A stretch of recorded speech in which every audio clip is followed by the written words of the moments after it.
Eh, Muchísimas gracias, Manuel, Alexis, a la Universidad de Nanterre, al CRIA, en primer lugar, por la invitación, por la organización de esta jornada de estudio. Es un honor verdaderamente estar aquí y participar de este espacio con académicos y académicas de universidades tan prestigiosas en el mundo entero. Yo voy a presentar una ligera corrección del título de mi ponencia, de mi presentación, que la he denominado Genealogía Personal del Ecuador, porque se trata de una reflexión libre que está atravesada por mis lecturas, mi recorrido existencial formativo, mi experiencia ciudadana, desde donde revisito con amor, humor e ironía el alumbramiento histórico de Ecuador entre los pueblos del mundo para analizar el momento de su bautizo como país, proponiendo una lectura y aproximación no solo genealógica, y me van a permitir, sino ginecológica del nombre, si se permite la literal figura, viéndolo en ese sentido como un embrión geodésico gestado en una placenta gran colombiana, cuyo parto sería atendido exclusivamente por caballeros, como fue la norma en la independencia de la región, y donde los cromosomas X y Y de ese feto social se verían representados por la contradictoria complementariedad de Quito y Guayaquil, que está desde su origen en el ADN del país. Genealogía personal del Ecuador. La discusión histórica sobre la denominación de nuestro país se ha sentado sobre la idea de una quiteñidad herida. Hoy en día no es evidente que este debate sea un tema urgente en términos identitarios para quienes cultivan esta línea, aunque a nivel simbólico se mantienen presentes amplias repercusiones espirituales, sobre todo porque por su simpleza la explicación dominante abona a un sentimiento de vacío que ha estado presente a lo largo de una historia fogoneada por una política turbulenta y una debilidad institucional endémica. El país de la línea imaginaria ha sido fértil en metáforas literarias y creativas sobre hombres y mujeres imaginarias, pero no voy a volver sobre tópicos tratados de forma abundante. Uso la idea de genealogía en el sentido propuesto por Santiago Castro Gómez, como método para trazar una historia de las herencias coloniales, para analizar la forma de contar las cosas, la de privilegiar una narrativa a lo largo del tiempo, en este caso sobre la designación de nuestro país, la cual dice que Ecuador lleva su nombre porque le pasa la línea equinoccial por encima. Eso es de una simpleza que entristece. Digamos que la ubicación geográfica es determinante, por supuesto, pero dicha línea atraviesa un total de 13 países. Entonces decir que no hay dudas de por qué se llama así,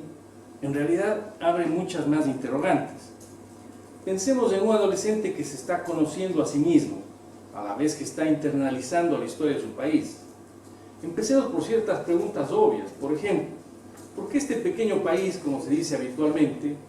asume para sí el nombre de una línea que atraviesa en efecto 13 países?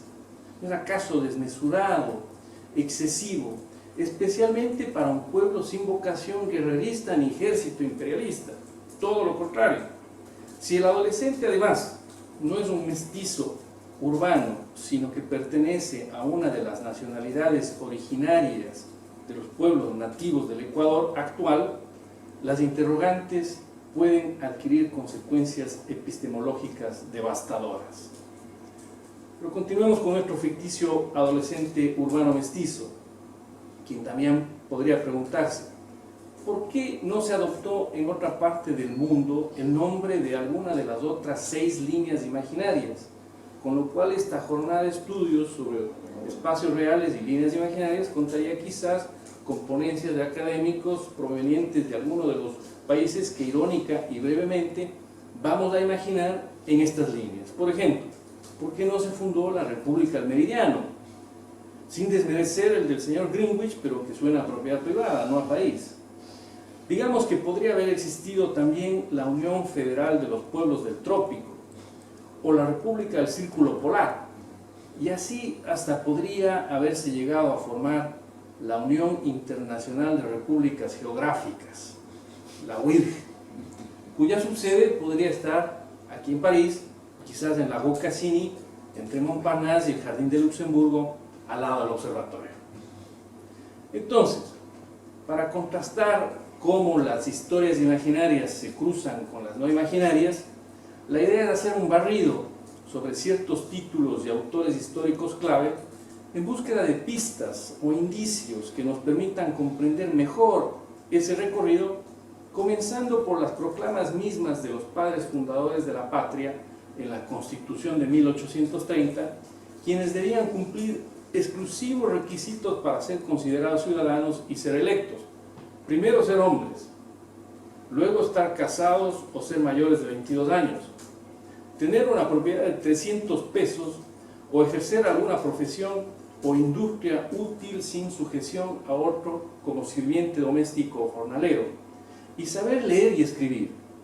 Bajo esas condiciones nacía un país que las élites han concebido siempre como propiedad privada. Vericuetos del relato histórico e historiográfico. La historiografía decimonónica relativa a la fundación del Ecuador no abunda en detalles y explicaciones sobre las circunstancias que llevaron a los constituyentes de 1830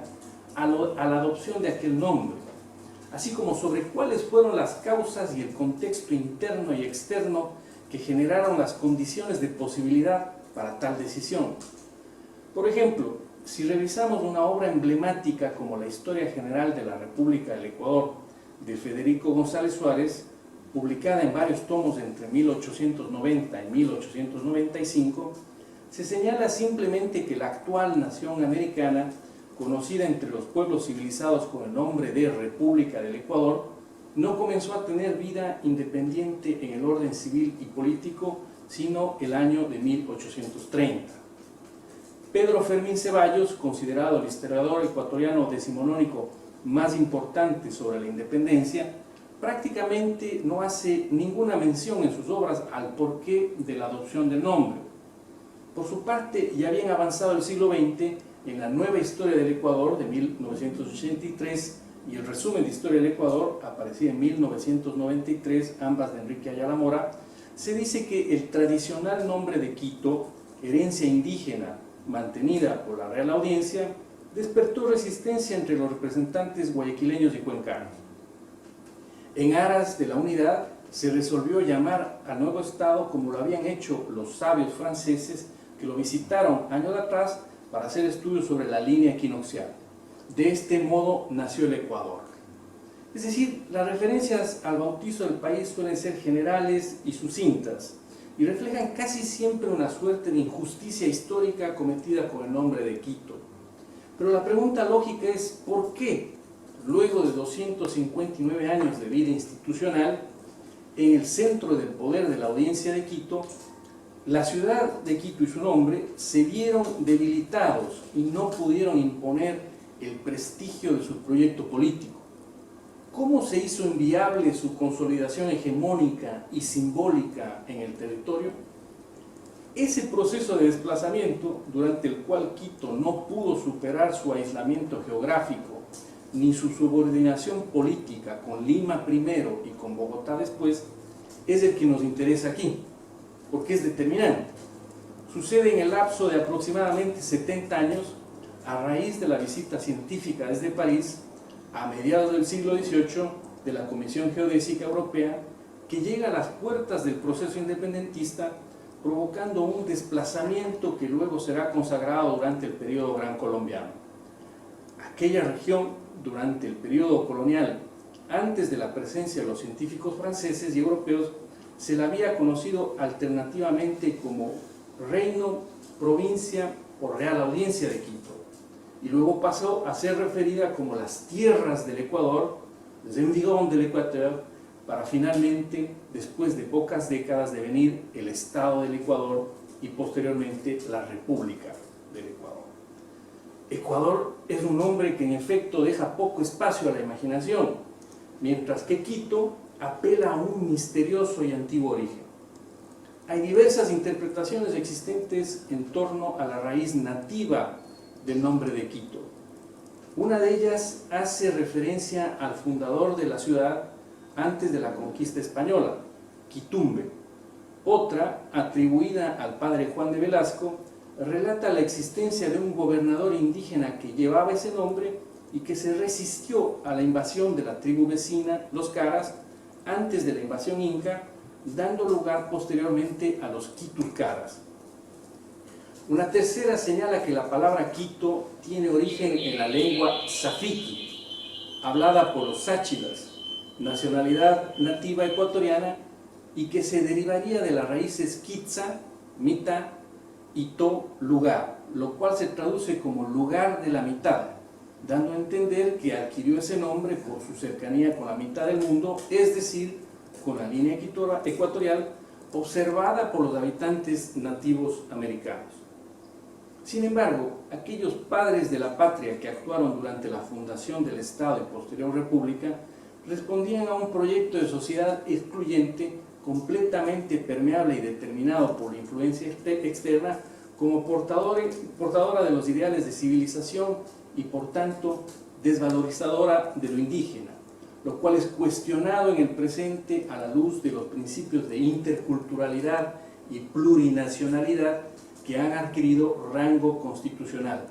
poniendo en juego todas las implicaciones posibles de la ecuatorianidad. El embrión geodésico. Todavía hoy podemos preguntarnos cómo pasamos de las líneas del Ecuador, la tierra del Ecuador, a la República del Ecuador. Revisemos algunos hechos.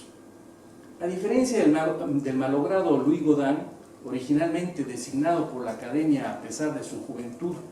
como jefe de la expedición científica, Pierre Bouguer y especialmente Charles de la Condamine, sus colegas, devienen personajes conocidos en Francia tras su regreso no solo en círculos eruditos, sino en salones y cafés parisinos de la alta sociedad, donde adquieren fama de exploradores y científicos aventureros rodeados de una aura épica. La Condamine juega un rol central en la popularización de la expresión tierras del Ecuador, gracias a que practica y perfecciona el género literario entonces en boga de los diarios de viaje.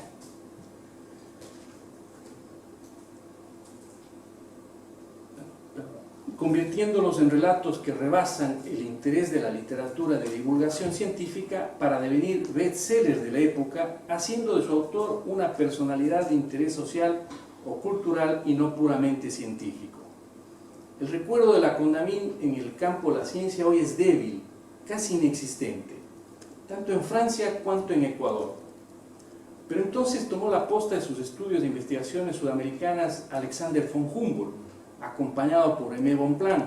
a inicios del siglo XIX, en la víspera misma de las independencias latinoamericanas. Humboldt, segundo descubridor del Nuevo Mundo según Bolívar,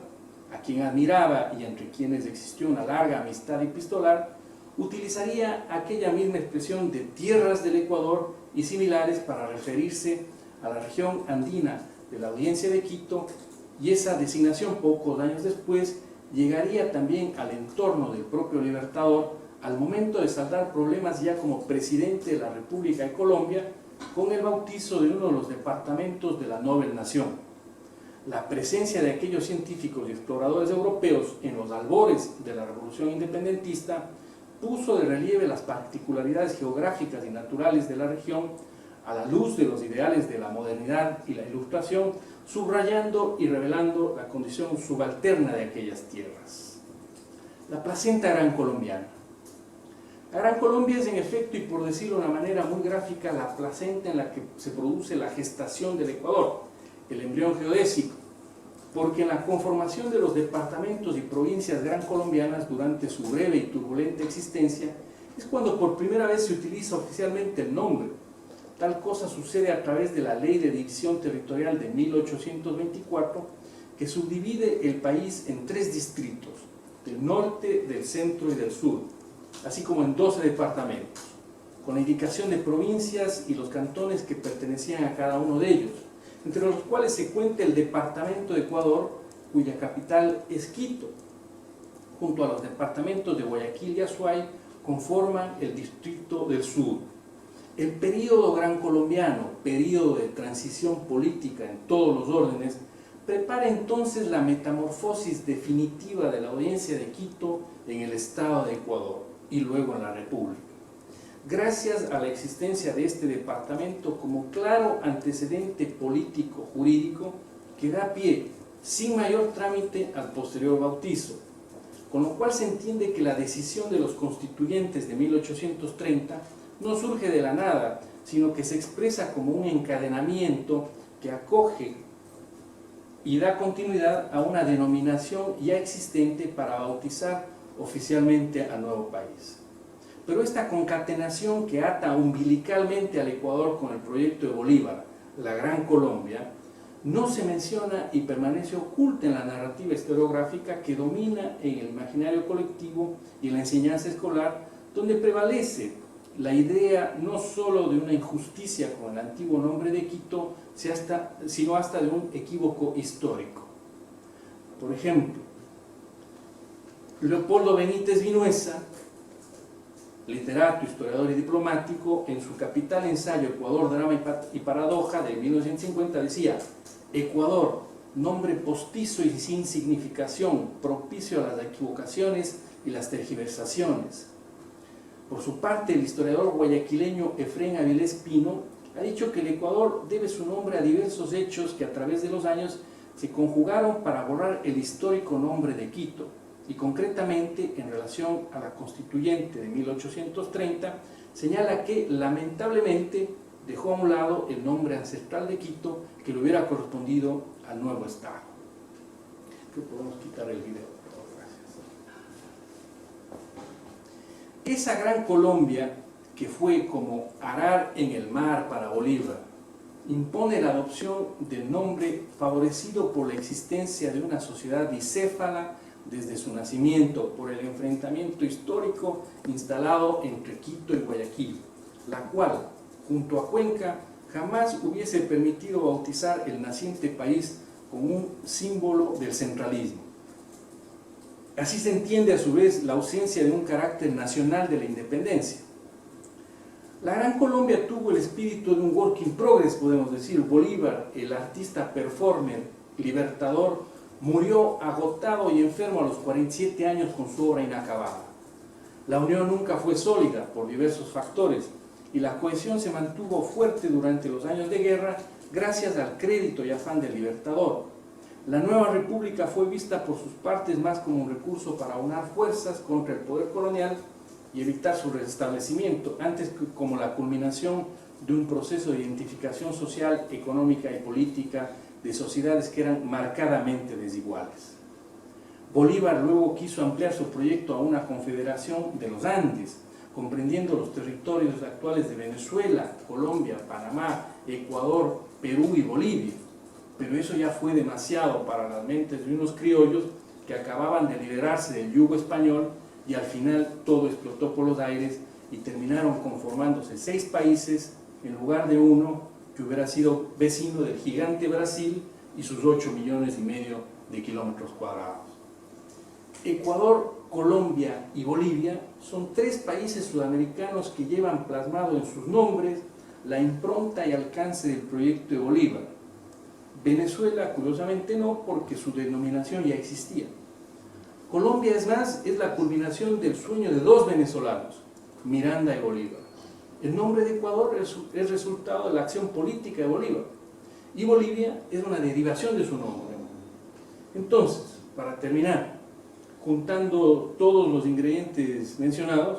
se puede decir que la adopción del nombre del país, más allá de las influencias,